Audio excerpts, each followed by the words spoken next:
শুভ রাত।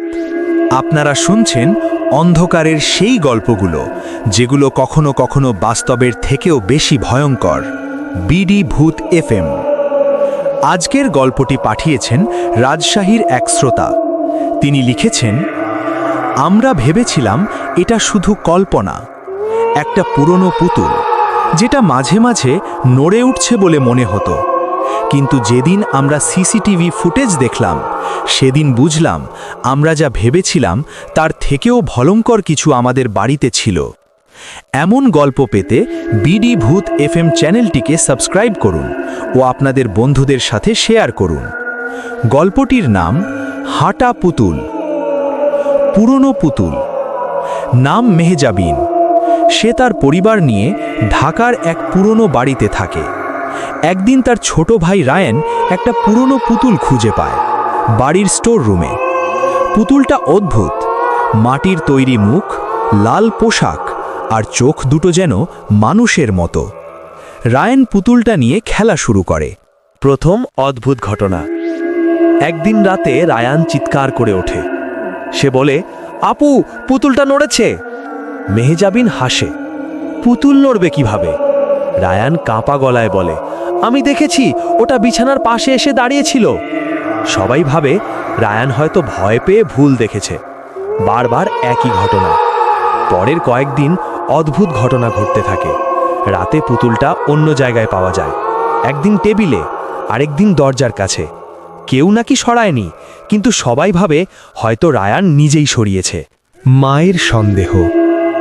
এক রাতে রায়ানের মা খেয়াল করেন পুতুলটা বসার ঘরে ছিল, কিন্তু সকালে সেটা সিঁড়ির নিচে। তিনি জিজ্ঞেস করেন, কে সরিয়েছে? কেউ উত্তর দিতে পারে না। বাড়িতে একটা অদ্ভুত অস্বস্তি তৈরি হয়। সিসিটিভি লাগানো। মেহজাবিন বলে, চল সিসিটিভি লাগাই। বাড়ির বসার ঘরে একটা ক্যামেরা লাগানো হয়। সবাই ভাবে এবার সত্যিটা জানা যাবে। ভয়ঙ্কর রাত। সেই রাত সবাই ঘুমাচ্ছে। সাউন্ড, ঘড়ির টিকটিক। রাত 2:17। ক্যামেরা নিঃশব্দে রেকর্ড করছে। হঠাৎ পুতুলটার মাথা ধীরে ধীরে নড়ে। তারপর সে ধীরে ধীরে দাঁড়িয়ে যায়। পুতুলের হাঁটা। সিসিটিভি ফুটেজে দেখা যায় পুতুলটা ধীরে ধীরে হাঁটছে। একটা ছোট পুতুল, কিন্তু সে মানুষের মতো চলাফেরা করছে। ধীরে, এক পা আর এক পা। তারপর সে থামে আর সরাসরি ক্যামেরার দিকে তাকায়। ভয়ঙ্কর আবিষ্কার। পরদিন সবাই ফুটেজ দেখে। মেহজাবিনের হাত কাঁপতে থাকে, কারণ পুতুলটা শুধু হাঁটেনি, সে সিঁড়ির দিকে গিয়ে থেমেছে, আর তার মুখ যেন হাসছিল। শেষ টুইস্ট। মেহজাবিন আবার ফুটেজটা জুম করে। এবার সে এমন কিছু দেখে যা আগে খেয়াল করেনি।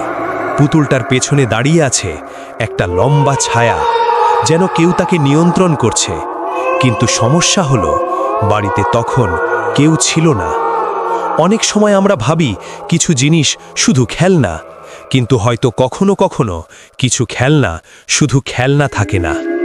আজও সেই বাড়িতে পুতুলটা আছে, কিন্তু কেউ আর তাকে ছুঁতে সাহস পায় না, কারণ মাঝে মাঝে রাতে শোনা যায় ছোট ছোট পায়ের শব্দ। ফুটেজের পরের রাত।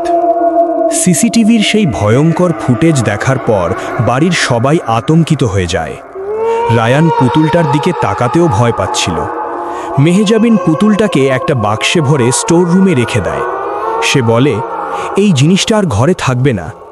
সবাই ভাবে সমস্যা শেষ, কিন্তু তারা জানতো না ভয়ঙ্কর ঘটনাটা তখনই শুরু হয়েছে। মাঝরাতের শব্দ।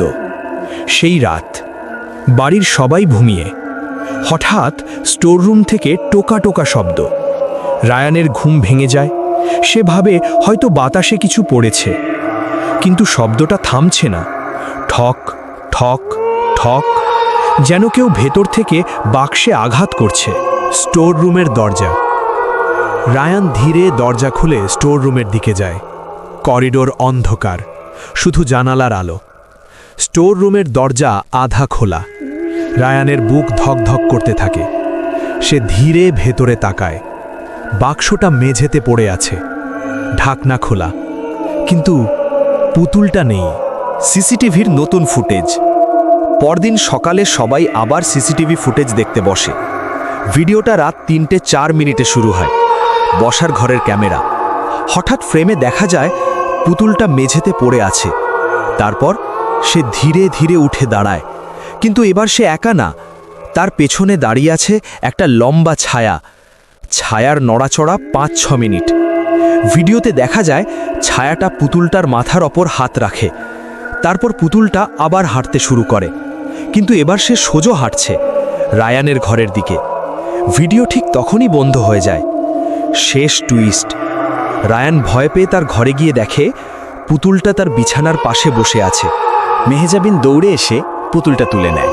ঠিক তখনই তার একটা অদ্ভুত জিনিস খেয়াল করে। পুতুলটার পিঠে ছোট একটা লেখা। ধুলো মুছে দেখা যায় সেখানে লেখা আছে, I am not the only one, অর্থাৎ আমি একা নই।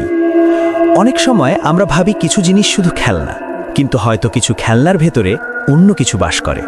আর যদি সেই জিনিস একা না হয়, তাহলে প্রশ্নটা এখনো রয়ে যায়, আর কতগুলো পুতুল আছে যেগুলো রাত হলে হাঁটতে শুরু করে?